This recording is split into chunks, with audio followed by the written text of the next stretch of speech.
Good morning.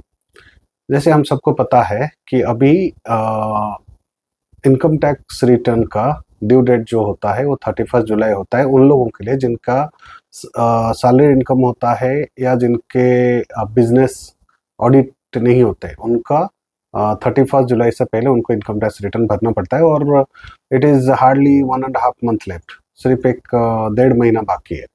तो इसमें बहुत सारे इश्यूज हैं जो मैं आज आप लोगों से शेयर करने चाहता हूँ।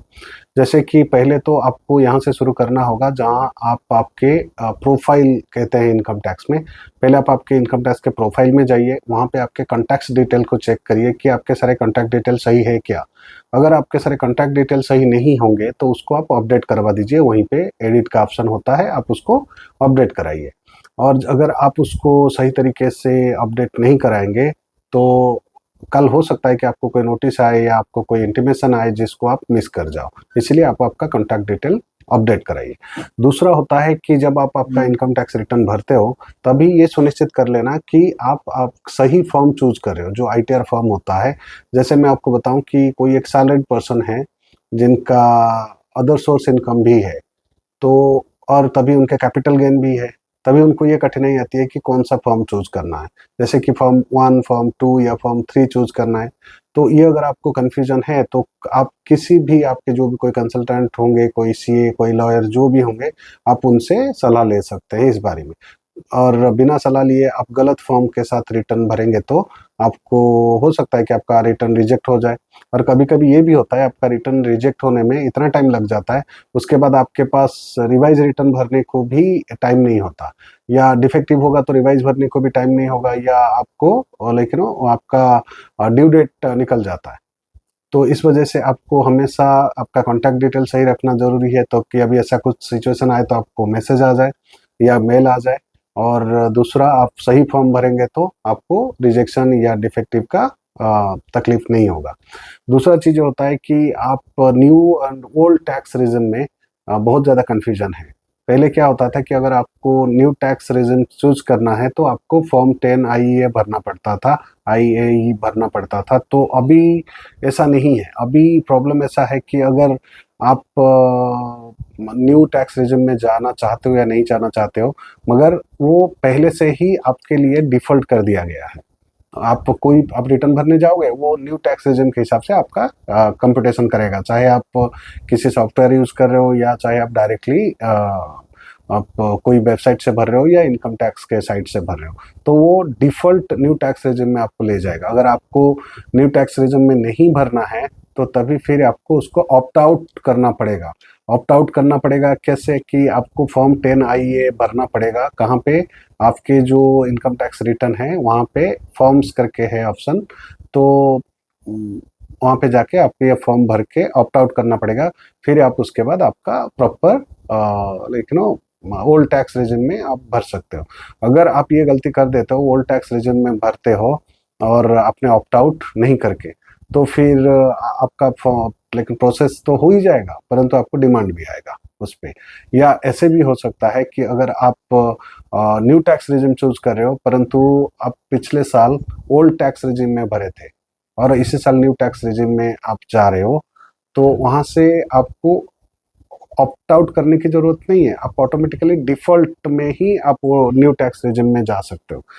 मगर कभी अगर आपसे ये गलती हो जाता है कि आपने ऑप्ट आउट कर दिया ओल्ड से न्यू को या न्यू से ओल्ड को, और भरते टाइम पे वाइस वर्सा आप भरने लगे, तभी फिर आपको तकलीफ आएगी।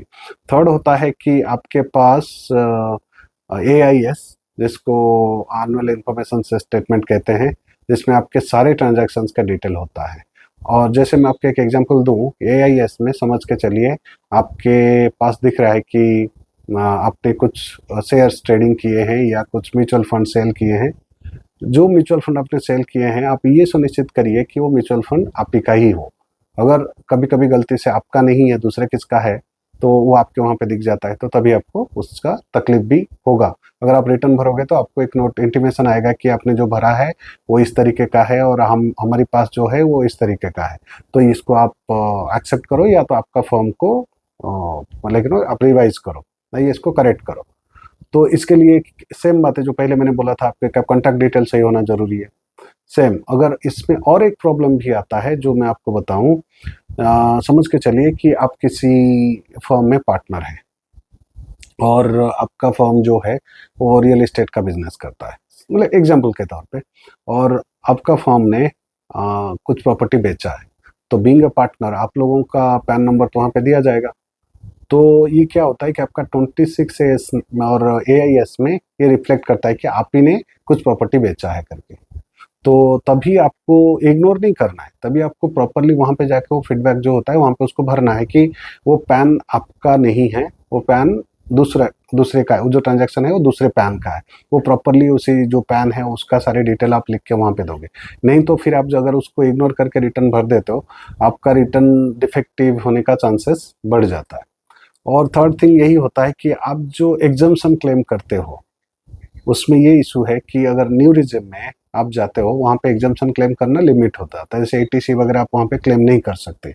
तो अगर आप समझ के चलो आप ओल्ड टैक्स रिजिम में जा रहे हो ना और ये सारी चीज़ें क्लेम किए, परंतु आपने ऑप्ट आउट कर लिया है ओल्ड टैक्स रिजिम से, तो आपको रिटर्न तो प्रोसेस होगा, परंतु आपका क्या आएगा, डिमांड होके आपको लेटर आ जाएगा कि आपका डिमांड बन गया। इसीलिए रिटर्न भरने से पहले ये आपका जो रिटर्न फॉर्म होता है ना, उसका प्रीव्यू आप एक बार जरूर देख लीजिए। सिंपल है, इनकम टैक्स साइट में आप जाके आपका इनकम डाल के फिर वहाँ पे दो रिज्यूम होता है, न्यू और ओल्ड करके, दोनों को सिलेक्ट करके एक बारी बारी, तो आप आपका टैक्स लाइबिलिटीज चेक कर सकते हैं, तो फिर उसके बाद आप रिटर्न भर सकते हैं। थर्ड में ये होता है कि अगर कोई छोटा बिजनेसमैन है, समझ के चलो आप एक छोटे व्यापारी हो, आपका इनकम 1 करोड़ से कम है और आपके पास GST है, जब कभी आप इनकम टैक्स रिटर्न भरोगे तभी आपको ये सुनिश्चित करना होगा कि आप जो GST में जितना गया है आपका रिटर्न, तो आपका इनकम टैक्स में आप उससे ज़्यादा भर रहे हो क्या। बहुत बार ऐसे होता है, ये बहुत सारे कॉन्ट्रैक्टर लोगों के साथ होता है, या कोई दूसरे ट्रेडर के साथ भी ऐसे होता है। ट्रेडर के साथ कैसे हो जाता है कि उन्होंने सेल कर दिया और सपोज 50 लाख का और GST भरा है 40 लाख का, तो उनके बैंक में दिख रहा है 50 लाख, तो GST 40 लाख भरे हैं। तो यहाँ पे आप अगर 44AD जो इसको हम कहते हैं वो सेक्शन पे आप रिटर्न भर रहे हो, तो तभी सुनिश्चित करिए कि आपके जो डिक्लेयर टर्नओवर है और जो GST में डिक्लेयर टर्नओवर है वो दोनों सही हो। अगर वो दोनों सही नहीं होगा तो आपको डेफिनेटली GST वालों से नोटिस आएगा। और जैसे कॉन्ट्रैक्टर लोग होते हैं, उनका बहुत सारे कॉन्ट्रैक्टर होते हैं छोटे छोटे जो ऑडिट वगैरह में नहीं आते हैं, उनका इशू ये होता है कि उनके बैंक अकाउंट में 1 करोड़ दिखता है, परंतु उनके GST में 50 लाख 60 लाख रुपए गया हुआ होता है। जब आप चेक करोगे कि आपके बैंक अकाउंट में 50 लाख मतलब 1 करोड़ कहाँ से आ गया, तो ये भी होता है कि अरे मैंने दोस्त से लिया था, इससे लिया था, उससे लिया था, तो कभी कभी, बट परंतु ये एक बहुत बड़ा रिस्क फैक्टर है। रिटर्न भरते टाइम पे आपको ये सुनिश्चित करना है कि आपके GST में जितना आप भरे हो ना, आपका ITR उतना होना जरूरी है। अगर आप उससे ज़्यादा करके ITR भरोगे तो आपको तकलीफ आएगा। जैसे बहुत सारे लोग ये करते हैं, जैसे आपको रिटर्न भर के देते हैं, जो हम लोगों के साथ अक्सर होता है कि रिटर्न दिया तो वहाँ पे क्या होता है कि रिटर्न जैसे ही आप दे दिए तो बैंक वाले कहते हैं कि उनके बैंक में 2 करोड़ का ट्रांजैक्शन है या 1 करोड़ का ट्रांजैक्शन है, तो फिर आपने 50 लाख का ITR कैसे बनाया। अगर 50 लाख का ITR बनाया तो यह हम कैसे एक्सेप्ट कर सकते हैं। तो यहाँ पे ये लोग उनको तो समझ नहीं आता ना कि 50 लाख का या 1 करोड़ का कैसे डिफरेंस है, क्योंकि बुक मेंटेन नहीं किया जाता छोटे छोटे बिजनेस में, तो उनको वो तकलीफ हो जाता है, तो फिर लोन लेने में भी उनको वहाँ पे इशू हो सकता है। और उसके ऊपर आपको वहाँ से लेटर आ सकता है GST से कि भाई आपके जो सेल्स का डिफरेंस है वो क्या है। और एक बड़ी बातें हैं, अगर आप छोटे व्यापारी हो, आपके पास GST नंबर नहीं है, तो ये सुनिश्चित करिए कि आपके जो थ्रेशोल्ड लिमिट होता है ना GST का, उसके ऊपर अगर आप आपका GST रिटर्न, आपका इनकम टैक्स रिटर्न भर रहे हो, जैसे कि ट्रेडर के लिए महाराष्ट्र में आप समझ के चलो 40 लाख तक का टर्नओवर है, कॉन्ट्रैक्टर का 20 लाख का टर्नओवर है, थ्रेशोल्ड लिमिट जिसको हम कहते हैं। तो अगर आप 40 लाख के आगे दिखाते हो तो आपको डेफिनेटली नोटिस तो आएगा कि भाई अपने थ्रेशोल्ड लिमिट होने के बावजूद भी आपने GST रजिस्ट्रेशन क्यों नहीं लिया। और सेम कॉन्ट्रैक्टर के लिए भी। तो ये दिखाने के लिए कि लोन लेना है और आप आपका टर्नओवर बढ़ा के दिखाते हो, तो वो गलत है। और दूसरी बात ये होता है बहुत सारे लोगों के साथ, जो रिटर्न भरते टाइम पे प्रॉफिट का जो मार्जिन होता है ना, वो मेंटेन नहीं होता है। जैसे कि पिछले साल भी 5 लाख का प्रॉफिट था, उससे पहले भी 5 लाख प्रॉफिट था, इस साल भी 5 लाख का प्रॉफिट है। That because they don't want to pay income tax, और जितना तक एग्जाम्पशन है वहीं तक वो दिखाते हैं। परंतु अभी ये बैंक में जब आप जाते हो ना, बैंक वाला फिर आपका लोन वगैरह नहीं देगा आपको, क्योंकि वो एग्जाम्पशन जो होता है ना, तो वो उसी लिमिट तक आप रिटर्न भरे हुए होते हो। तो बैंक वालों को ये समझ में आ जाता है सिर्फ आप कोई बिजनेस बिजनेस नहीं करते हो, आप सिर्फ ऐसे ही दिखा रहे हो। तो इसीलिए रिटर्न भरने से पहले आपको वो दोनों चीज़ का मैच करना जरूरी है कि आपका बैंक का टर्नओवर क्या है, आपका जीएसटी का टर्नओवर क्या है, और आपका आईटीआर में आप जो भर रहे हो आप किस बेसिस पे भर रहे हो। अगर मेरा वीडियो आपको अच्छा लगा होगा तो वीडियो को लाइक और शेयर जरूर करिएगा। इस तरीके का कुछ क्वेश्चन अगर आपको रहा होगा तो फिर आप मुझसे कांटेक्ट भी कर सकते हैं, और मेरे ऑफिस से भी कांटेक्ट भी कर सकते हैं आप। धन्यवाद।